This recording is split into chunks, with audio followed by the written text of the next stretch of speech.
Alo, yaxshimisiz uka, tuzimisiz? Yaxshi, rahmat, Xudoga shukr. Kim bu aka, tanimadim? Ha, qo'shnim, mahalladoshim qo'shnimga akcha qo'yib berib ketgan ekansizlar. Ha, kimnikiga? $500 Abbos degan qo'shnimiga. Qaysi Abbos? Qora Abbos bor-ku. Ha, bo'ldi. Nima bo'pti aka? Ha, shunga uka, mana biz ko'rib chiqdik-yu, 500 ming, 600 mingdan qo'yib beryapti. Nimcha $500 ga qo'yib yubordinglar. Aka, u Akfa bilan ko'chada sotayotgan romlarning farqi bor aka. Eshiklarni balkondan qildik, derazasini Akfa Plus originaldan qildik aka. U bozorniki bilan ancha farq qiladi. Hammasi bir xil.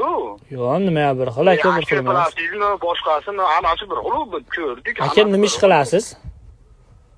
Menmi? Ha. Men mol qo'yib boqaman uka. Aka, mol bilan qo'ydi, yemishi bitta, lekin nimaga ikki xil chiqadi? Endi bilmayman aka unisini men. Ha, bu qahlingiz yetmayapti, nima qilasiz aka, Akfaga aralashib? Ishingiz qilmaysizmi?